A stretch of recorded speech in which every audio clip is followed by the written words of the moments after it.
বাংলাদেশের সকল হিন্দু সম্প্রদায়ের ভাই বোনদের পূজার শুভেচ্ছা জানাই। আপনাদের পূজা আনন্দময় হোক, মঙ্গলময় হোক, কল্যাণময় হোক। কলকাতায় দুর্গাপূজার প্রতিমার অসুর হিসেবে প্রফেসর ইউনূসের মূর্তি বানানো হইতেছে। ওরা বানাইতেছে অপমান করার জন্যই। পশ্চিমবঙ্গের রাজনীতির মোটিভ নানা সময় দুর্গাপূজা প্রতিমা বানানোর সময় ব্যবহার করা হয়েছে। যাদেরকে তারা রাজনৈতিক শত্রু বলে জ্ঞান করে তাদেরকে অসুর হিসেবে চিহ্নিত করে, যেভাবে প্রফেসর ইউনূসকে করেছে। মোদীর ছাত্র সংগঠন গান্ধীকে অসুর বানাইছিল। করোনার টাইমে করোনারে অসুর হিসেবে দেখানো হয়েছিল, ডেমন হিসেবে দেখানো হয়েছিল। গার্ডিয়ানের নিউজ হয়েছিল এটা নিয়ে। আবার রাজনীতিতে যাদের হিরো হিসেবে দেখাতে চায় তাদেরকে দুর্গা বা দুর্গার বাহন হিসেবে দেখানো হয়।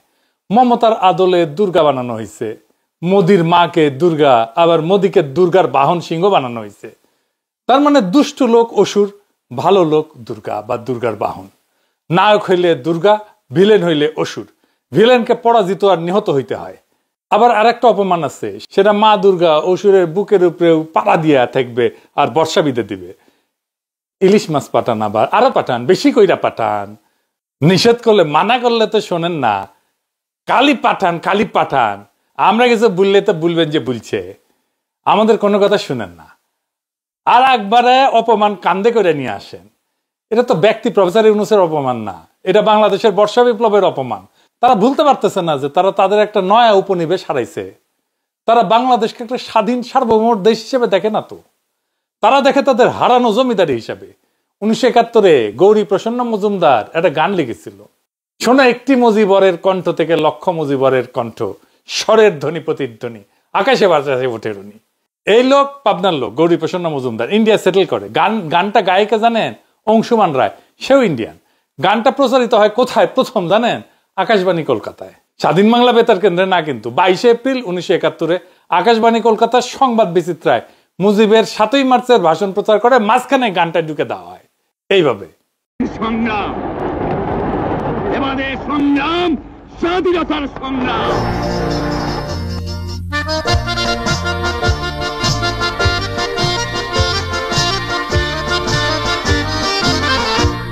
শোনো একটি মুজিবরের থেকে লক্ষ মুজিবরের কণ্ঠস্বরের ধ্বনি প্রতিধ্বনি, আকাশে বাতাসে ওঠে রুনি।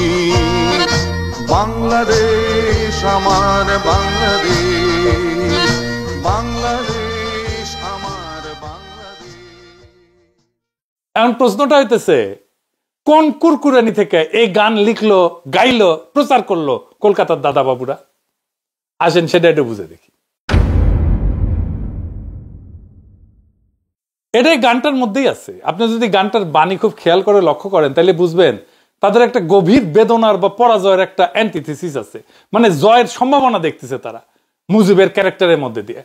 এইটা যত না মুজিব বন্দনা, তার সাথে হারানো জমিদারি ফিরে পাওয়ার আকাঙ্ক্ষা। গানের কথাগুলো দেখি।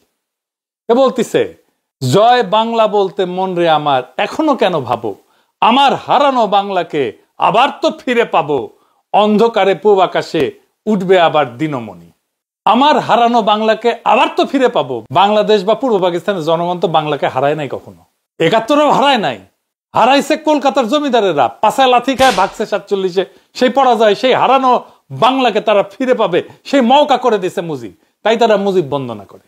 একটা জিনিস দেখে, এই মুক্তিযুদ্ধের ন্যারেটিভ কারা তৈরি করে দিতেছে? এই গানটা, যেটা আসলে মুক্তিযুদ্ধের ইন্ডিয়ান ন্যারেটিভ, সেটা বানাই দিতেছে ইন্ডিয়া। দেশ স্বাধীন করবে, কিন্তু তার স্বাধীনতার গান লিখে দেয় আর এক দেশের লোক। শুধু লিখেই দেয় না, গাইয়াও দেয়। এটা বালের স্বাধীনতা, আসলেই বালের স্বাধীনতা। এইটা সাহেব লিখে দেন পাশে, বালের স্বাধীনতা, নাইলে ভুল বুঝবে মানুষ। বুঝেছেন তো ক্যাঙ্কা স্বাধীনতা? এটা স্বাধীনতা? এই হইতেছে আওয়ামী লীগের হ্যাডম। 2024-এর বর্ষা বিপ্লবের পরেও তারা বাংলাদেশকে হারাইছে, এক জমিদারি 2বার হারাইছে। এই এখন ইন্ডিয়াকে বেশ ধরে বাকশালীরা বাংলাদেশে আবার ফিরে আসতে চায়। ইন্ডিয়া থেকে মাতারি হাসিনা বলে সাফা কইরা দিবে। শুনেন, আমার নেতা কর্মীদের মারবে বারবার, আমি সহ্য করব না, সাফ করবে এবার। এবার এবার লক্ষ্য হলো এই ময়লা সাফ করা, বাংলাদেশের ময়লা সাফ করব। ওই নাকি ময়লা সাফা করবে? ওই তো নিজেই ময়লা। বাংলাদেশের ময়লা তো আওয়ামী লীগ, আমরাই সাফা করে দিব। আর্মি তো ম্যাজিস্ট্রেসি পাওয়ার নিয়ে আছে মাঠে, তাই না? এটা আওয়ামী লীগটা ধরিছে, আর্মি ধরে নাই। অথচ সংবাদ সম্মেলন করে আমাদের নামে প্রশ্ন করে, ওইখানে সাংবাদিকরা সব কিন্তু খেয়াল করেছি, আবার সেটার উত্তর দেয় আর্মি অফিসারেরা। প্রশ্ন আওয়ামী লীগ নিয়ে না, প্রশ্ন ফাঁসিবাদ নিয়ে না, প্রশ্ন পিনাকি ভট্টাচার্য ইলিয়াসকে নিয়ে। ওই মাতারি সাংবাদিকের ঠ্যাং ভেঙে হাতে ধরাই দেব দেশে যেদিন যাব। কে কে প্রশ্ন করে এটা আমরা জানি। আবার দেখেন টেলিগ্রামে মাতারি হাসিনা দলের কর্মীদের বলতেছে যে তাদের মাইরা মরো, মামলা এমনিও খাবা অমনিও খাবা, তো মাইরা মরো। শুনেন মাননীয় প্রধানমন্ত্রী, আমরা কলগুলো আমাদের অ্যাক্টিভে করা উচিত। আমাদের তো বন্ধ বাতিল, আমাদের যখন নিষিদ্ধ, আমাকে তো দল নাই। যারা বিএনপি করে জামাত করে তাদের উপরে এরকম হামলা করতে হবে, মারতে হবে, তাছাড়া তো কোনো উপায় দেখি না। যে এগুলি করতেছে আপনাদের করতে হবে। আওয়ামী লীগের দোষ নাই, কারণ আওয়ামী লীগ নাই, ছাত্রলীগ নাই, এই কাজে আমাদের যা খুশি তাই করা যায়। তাই যাই যা খুশি তাই এখন করতে হবে, এখন থেকে শুরু করো। পরিষ্কার কথা। তাহলে যখন নিবন্ধন বাতিল করে দিতে আপনাদের যখন নাই, দল শেষ, তাহলে আর কোনো দোষ নাই তো আওয়ামী লীগের। এখন যারা আছে আওয়ামী লীগের, তোমরা এইরকম যারা মারবে তাদের ওই সমান ভাবে দিতে হবে। মামলা এমনিও খাবা অমনিও খাবা, জেলে এমনিও যাবো অমনি যাবো, এই মেরে পড়ি বাস। মোদী কইছিল ভারত এমন একটা দেশ যেখানে সামাজিক মাধ্যম সবার জন্য উন্মুক্ত। আমি এটা নিয়ন্ত্রণ করতে পারি না, হাসিনা কি কবে সেটা হাসিনার ব্যাপার, আমি এটা কিছু কইতে পারবো না। মানে মানুষকে হত্যার নির্দেশ দিবে, তাও রাখবে তারে। আপনি দেখবেন প্রফেসর ইউনূসের সরকার এটা নিয়ে ভারতকে কিছুই বলবে না। আর ইন্ডিয়ার নামে তো জাতিসংঘে লিখিত অভিযোগ করা যায়। হাসিনা চাইতেছে তার কর্মীদের উস্কায় নামাবে, তারপর তারা রাস্তাঘাটে জনগণের পিটুনি খায় মারা যাবে দু একটা, সেগুলো সে দেখাবে সারা দুনিয়া, দেখো দেখো আমাদের উপরে কি অত্যাচার করছে। এই কাজ করবে আওয়ামী লীগের ঠেকানো, এটা প্রফেসর ইউনূসের সরকার পারবেও না, করবেও না। জাতিসংঘ তো দূরের বাত। কিন্তু আগামীর যেই সরকার আসবে তারা সন্ত্রাসবাদীদের যেভাবে দমন করা হয় সেভাবে আওয়ামী লীগকে দমন করতে হবে। যারা এটা করতে পারবে তাদের বাংলাদেশের জনগণ ভোট দেবে। একটা বিপ্লবী সরকার ক্ষমতায় থাকলে ইন্ডিয়াতে মাতারি দলের যেই নেতাগুলা লুকাইছে সেগুলাকে গেটি ধরে নিয়ে আসতো। আইকম্যানকে যেভাবে ইসরায়েল ধরে আনিছিল সেইভাবে হাসিনা ভাবিছে 1971 যেমন করে করেছিল তেমন করে আবার ফিরে আসবে। কিন্তু 1971 আবার করতে হলে দুইটা কন্ডিশন আছে, হাসিনাকে পাকিস্তানের জেলে পাঠাইতে হবে, আর ইন্ডিয়াকে সরাসরি সামরিক অভিযান করতে হবে বাংলাদেশে। ইন্ডিয়ার ওই হ্যাডম আছে, বালটা আছে। আওয়ামী লীগের কত হ্যাডম, ওটা ইন্ডিয়ান আর্মি যুদ্ধ শুরু না করলে 71 ভালো বোঝা যেত।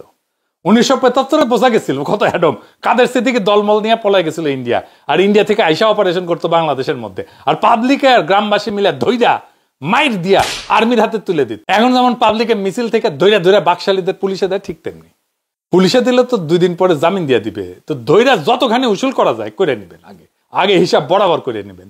মনে রেখেন এরাই আমাদের সন্তানদের হত্যা করছে, পাখির মতো হত্যা করছে। হাতের সামনে পায়ের বদলা নিতে চাইরেন না, আগে বরাবর হিসাব করে নেবেন, তারপরে পুলিশে দিবেন, না হইলে ছেড়ে দিয়েন। তো সারার আগে যা করার সেটা করে নিন। আওয়ামী লীগ দুনিয়ার যে কোনো প্রান্তে, জামাত হোক, বিএনপি হোক, এনসিপি হোক, যাদের উপর আক্রমণ করুক না কেন, বুক দিয়ে সবাই মিলে ঠেকায় দিবেন। আওয়ামী লীগ প্রতিরোধে আমাদের কোনো ডিফারেন্স নাই, পলিটিক্যাল ডিফারেন্স নাই। বাংলাদেশের শত্রু আওয়ামী লীগকে রুখে দিতে আমাদের একসাথে লড়াইয়ের কোনো বিকল্প নাই। কয়দিন আগে মাঠে নামিছিল না একসাথে, ধরিছে প্রায় 200-র বেশি ধরিছে। বিএনপি কিন্তু খুব ভালোভাবে ধরিছে, আমাদের অভিনন্দন, ধন্যবাদ জানাই। জামাতকে এমনকি হেফাজতকে আমরা দৃশ্যমান দেখতেছি না মাঠে। আওয়ামী লীগের প্রতিরোধে সর্বশক্তি নিয়ে জুলাইয়ের মতো মাঠে থাকতে হবে জামাতকে এবং হেফাজতকেও।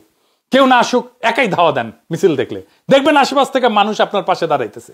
আওয়ামী লীগের মিছিল দেখলে বলবেন ধর ধর, বলে একাই দিবেন ধাওয়া, দেখবেন সবাই এসে পাশে দাঁড়াইতেছে। সম্ভব হইলে সব দোকানে একটা করে লাঠি রাখেন আর পুলিশের বাঁশি রাখেন। আওয়ামী লীগের মিছিল দেখলে বাঁশি বাজায় দোকান থেকে বাইর হইয়া লাঠি হাতে ধাওয়া দিবেন, নো মার্সি, ইনকিলাব জিন্দাবাদ বলে ধাওয়া দিবেন। পাড়ায় পাড়ায় আওয়ামী লীগ প্রতিরোধ বাহিনী গড়ে তোলেন, কমিটি করেন। বিএনপি, জামাত, এনসিপি, হেফাজত, স্থানীয় মাদ্রাসা সবাই একসাথে উদ্যোগ নেন। আমরা আপনাদের সাথে আছি। এইবার আসেন ইন্ডিয়ার আর এক কালচারাল উস্কানি দেখি।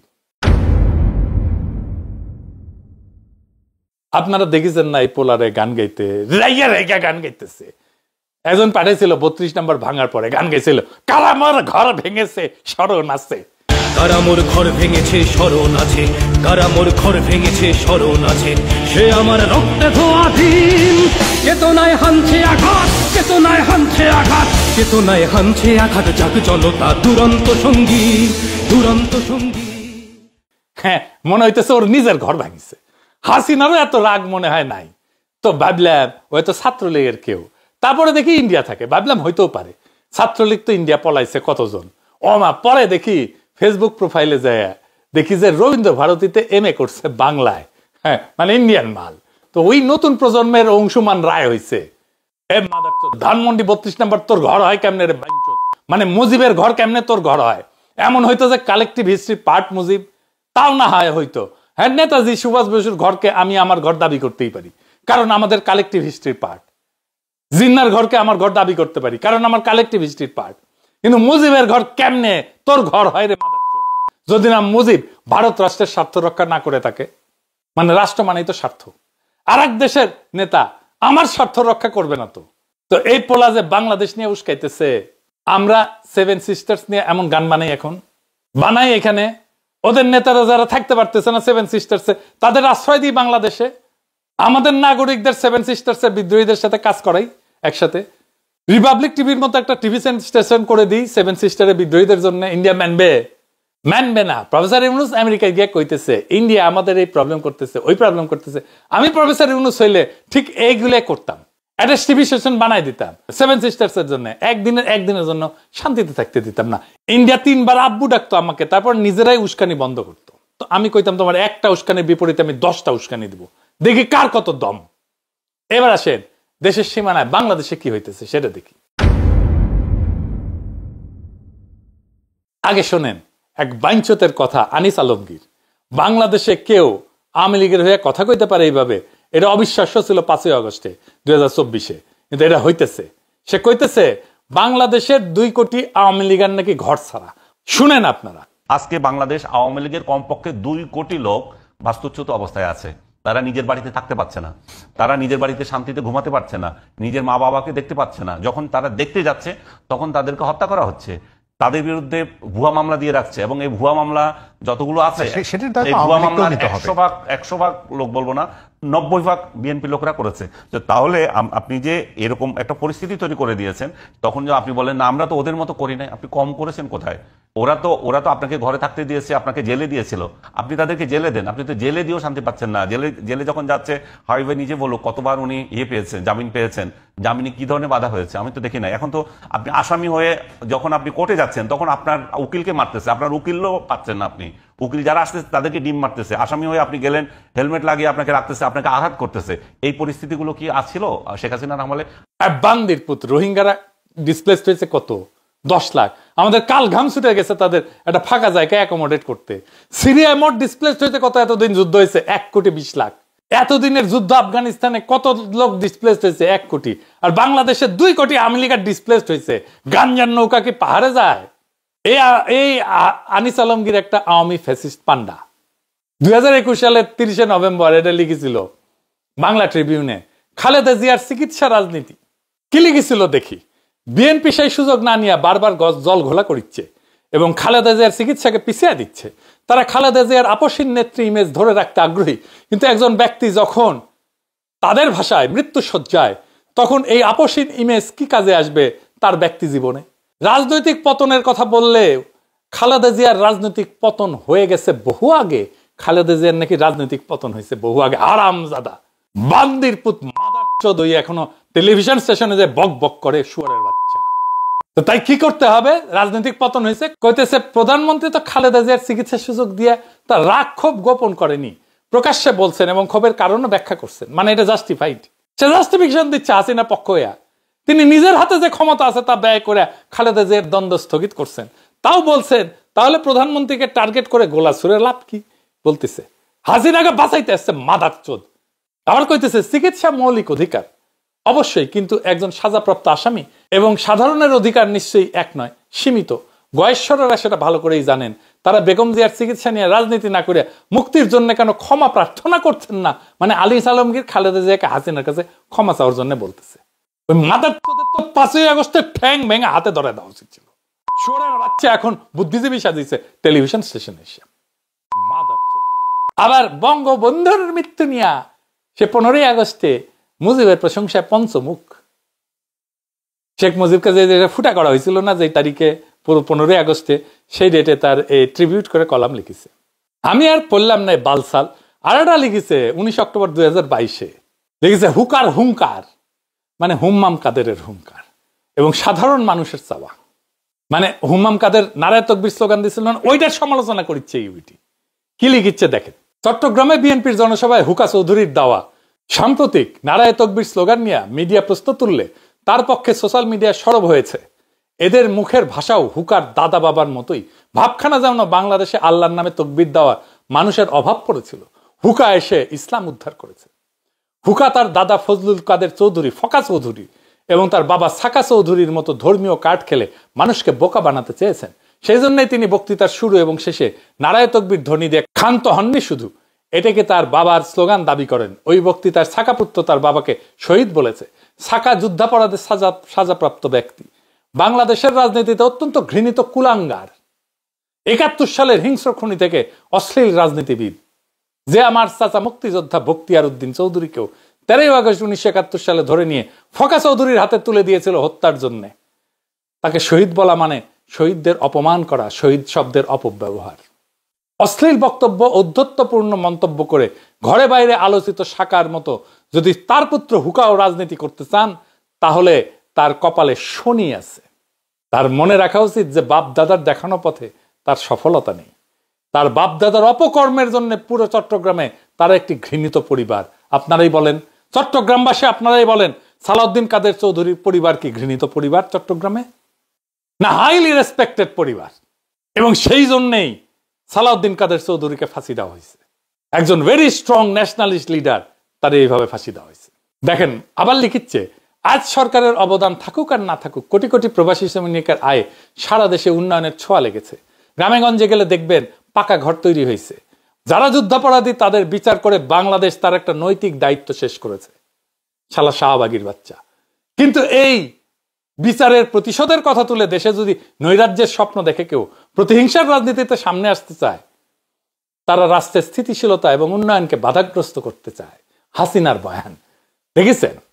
আওয়ামী সরকার বিরোধীতাও এই ধরনের প্রতিহিংসা চায় না। ওরা কয়ে আসছে আওয়ামী লীগ থেকে মুক্তি চাইলেও সাধারণ মানুষ দেশে হানাহানি চায় না, ওরা কয়ে আসছে। তো 2024-এ কি হইল? মাদারচোদ। হানাহানির গন্ধ পেলে সাধারণ মানুষ বিরোধী দলের আন্দোলনে শরিক হবে না। 2024-এ কি হয়েছিল? মাদারচোদ। কিরে বাইঞ্চোদ। আনিস আলমগীর, সাধারণ জনগণ মাঠে নামছে, তোর মাম্মা হাসিনারে খেদাইতে পারছে, শাড়ি তুলে তো হেলিকপ্টার করে পালাইছে দিল্লিতে। তোর পিতৃভূমিতে তোর বালসাল বক্তব্যের কোনো মূল্য আছে? ওই করেটা কি আসলে? লিঙ্কডিনে দেখলাম ড্যাফোডিলে পড়ায়। ড্যাফোডিলে প্রচুর পয়সা নাকি, এত বেতন দেয়। সোনারগাঁ হোটেলে জিম করতে যাইতো আমি যখন দেশে ছিলাম তখন। এই লাইফস্টাইলের টাকা পাই কই থেকে? ড্যাফোডিলে পড়ায় এত সহজ নাকি বাংলাদেশে টাকা কামানো? আমিও পড়াইতাম এআইইউবিতে, টাকা কেমন পাওয়া যায় জানি তো। ড্যাফোডিল এরকম একটা ভালসুন্ডে দিয়ে ছাত্র পড়ান লোক পান নাই আপনারা আর?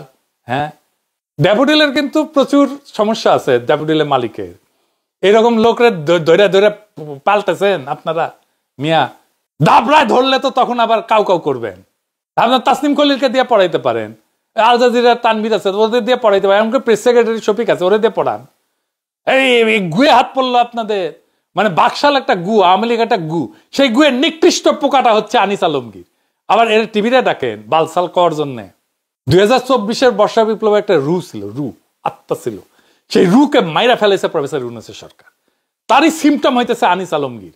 বিপ্লবটারে রক্ষা করার অনেক চেষ্টা করছিলাম আমরা, অনেকেই পারি নাই।